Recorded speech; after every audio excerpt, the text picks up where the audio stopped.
My name is Jason, and this is Technique of the Week. Thanks so much for joining us this week. Today, Technique of the Week, we're going to be showing you some the approved and proper methods to putting on color hardener. It's a little bit of a more advanced technique, so it takes a little bit more skill. We see a lot of guys fail with color hardener just because of a couple little things that make it a lot easier. So that's what we're going to be going over today. One thing about color hardener is you will not get a better job. There's not a better finished product out there. I think, you talk to anybody, any of the professionals in this industry, I think they would tell you the same thing. So if you want to up your game, if you want to advance your technique, for doing stamped concrete and make them look better, this is the way to do it.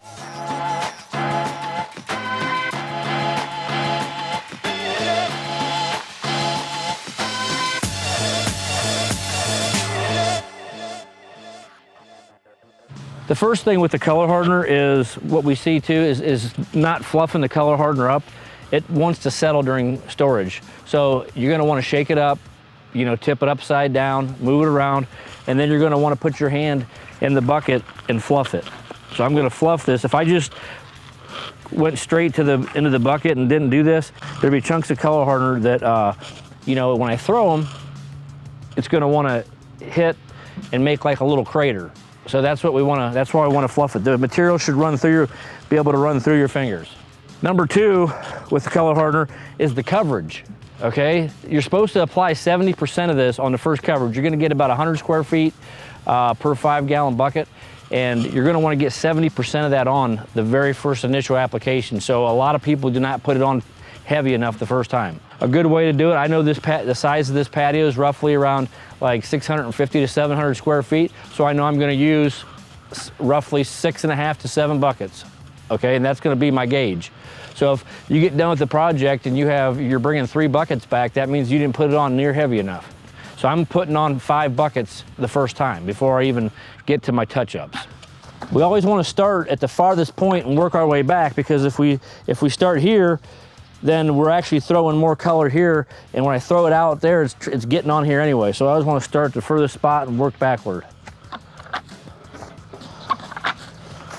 So you can tell with this powder, you can tell when I throw it on there, it's the color that it is in the bucket, okay? We need the concrete to wet the color out before we float it. We see a lot of guys get to this step right here, where it's still dry like this. That will not float in, okay? That is not ready to float yet.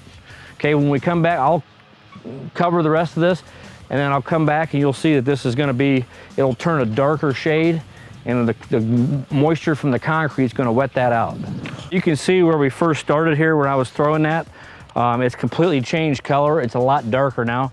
That means the moisture in the concrete's actually wetted out, and now, at this point, I can float it. So I'm just gonna take this,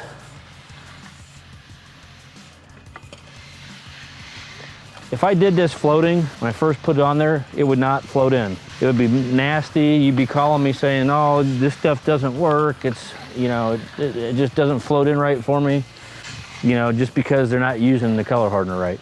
On a hot or windy day, we can spray, some type of finishing aid on this. Color hardener is very Portland cement rich. It's actually adding a lot more Portland cement to the top, which is a great thing, especially here in Ohio, where we have the bad freeze thaw. This is a spot where it wasn't quite wetted out yet, okay? And that's what'll happen. It will not close up because this is still too dry. So that's the reason, that's what we're trying to avoid right there. So as you can see right here, there's still a little bit of the gray concrete, showing through. But that's one pass, and it's almost, completely covered. That's where I want to be on my first coverage, on my first pass with the color. I want to be at the point where I'm just having a couple spots here and there. If anything, I would err on the side of, putting too much on than not enough, because it really does help if you throw a lot on the very first, time. Well, that's it for this week's Technique of the Week. Thanks so much for watching, and we'll see you next time.